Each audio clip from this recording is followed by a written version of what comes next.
उसकी पेशी होनी। उसकी चाहने वाले बाहर खड़े होकर जोकर के हक में फैसला सुनने के लिए बेचैन थे। आर्थर अब खुद अपना वकील बनकर आता है तो वो जोकर बनकर ये केस लड़ने का फैसला करता है। इसीलिए वो पूरे जोकर वाले गेटअप में यानी कपड़े और मेकअप करके वैसा लुक बनाकर बड़ी आराम से वहाँ बैठा होता है। जैसे सुनवाई शुरू हुई तो उसका मुखालिफ वकील आर्थर के को वर्कर को लेकर आता है, जिसने काफी साल आर्थर के साथ काम किया था और उसे अच्छे से वो जानता था, तो वो भी बता सकता था कि आर्थर कैसा सरफिरा इंसान और जब वो जोकर के रूप में होता है तो वो कैसा बन जाता है। वो कहता है कि ट्रेन में जब जोकर ने उन लोगों का खून किया तो वो सब मैंने खुद होते हुए देखा था, क्योंकि हम दोनों एक साथ ट्रेन में चढ़ी थी। उसकी ये बात सुनकर आर्थर जोकर खड़ा हुआ।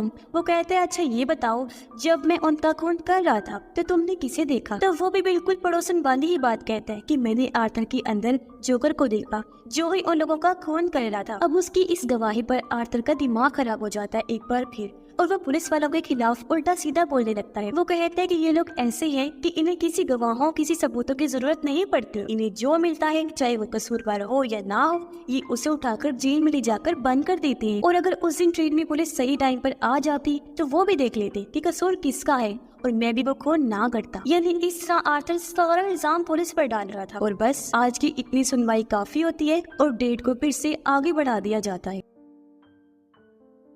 लेकिन जब बेचारे आर्थर को वापस जेल में ले जाया गया तो पुलिस उसे सबक सिखाने के लिए ले जाती है, क्योंकि आज उसने पुलिस के खिलाफ जो इतना बोला था तो उससे सबको बहुत गुस्सा था और वो उसे सजा देने के लिए उसे बहुत पीटते हैं। जी भरकर मारपीट करने के बाद वो उसे वापस उसके सेल में लाकर छोड़ देती है। अब 2 दिन बाद फिर से पेशी का दिन आ जाता है। आज तो ली भी जोकर वाले रूप में तैयार होकर आई हुई थी, क्योंकि उसे पूरी उम्मीद थी कि आज तो आर्थर लाजमी रिहा हो जाएगा। पर हम आर्थर के रूप में जो जोकर था उसके चेहरे पर मायूसी साफ साफ देख पाते हैं, क्योंकि वो हार मान चुका था। वो आखिर फिर कह ही देता है कि हाँ, मैं मानता हूँ मैंने बहुत गलत किया है और मुझे इस बात की शर्मिंदगी है, मैं अपना गुनाह कबूल करता हूँ। ये सुनकर ली को इतना गुस्सा आता है कि वो अपने लोगों समेत कोर्ट से उठकर वहाँ से बाहर चली जाती है, क्योंकि वो नहीं चाह रही थी कि जोकर हार माने और कोर्ट के सामने इस चीज को कबूल करे। पर क्योंकि उसने अपने मुंह से अपना गुनाह कबूल कर लिया था तो ये केस तो अब वैसे भी खत्म हो गया था और अब बारी थी उसकी सजा सुनाने की। इसलिए वो जोकर से वापस अपने नॉर्मल रूप में आ जाता है और पता नहीं क्या सोचकर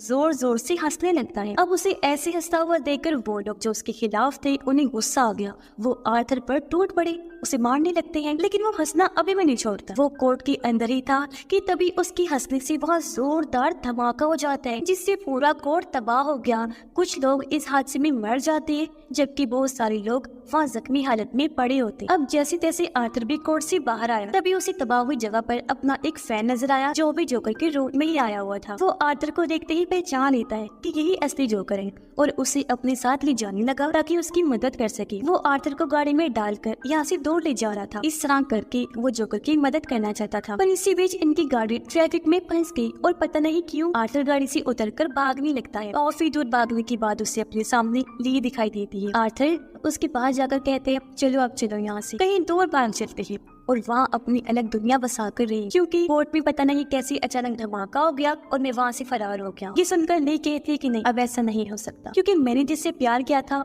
वो तुम नहीं हो सकती। मैंने एक नडर एक बहादुर इंसान से प्यार किया था, लेकिन मुझे क्या पता था कि तुम इतनी जल्दी हार मानने वालों में से हो। तुमने मुझे बहुत मायूस किया। इस तरह सबके सामने अपनी गलती को कबूल करके तुम्हें डट कर खड़े रहना चाहिए था। इसलिए अब मैंने भी फैसला कर लिया है कि मैं तुम्हारे साथ अपनी जिंदगी नहीं गुजार सकती। तुम तो एक बुज़दिल इंसान, जानते हो मैं तुम्हारे बच्चे की माँ बनने वाली हूँ और हमने जल्दी ही शादी कर ली थी। मैंने सोच लिया था, मगर मैं फिर भी तुम्हारे साथ नहीं रहना चाहती हूँ, क्योंकि मैं नहीं चाहती कि मेरे बच्चे को भी तुम्हारी जैसा बुज़दिल बाप मिले। जो कहकर ली वहाँ से चली जाती है और आर्थर बेचारा वहीं खड़ा रहता है। साथ ही मोली की बातों से पूरी तरह टूट गया था। उसे कुछ समझ नहीं आ रही थी कि मैं क्या बोलूं और क्या ही करूं। लेके जाने के बाद भी वो वहीं खड़ा रहा, पर वह पुलिस आकर फिर से उस बेचारे को पकड़ लेती है और एक बार फिर से उसे जेल में डाल दिया गया। अब जेल में एक आदमी जो आर्थर के खिलाफ था वो बहाने से उससे मिलने आया और अकेले में ले जाकर गाना सुनाने के बहाने वो आर्थर पर हमला कर देता है। उसने खतरनाक हथियार से वार किया था जिससे आर्थर काफी जख्मी हो गया।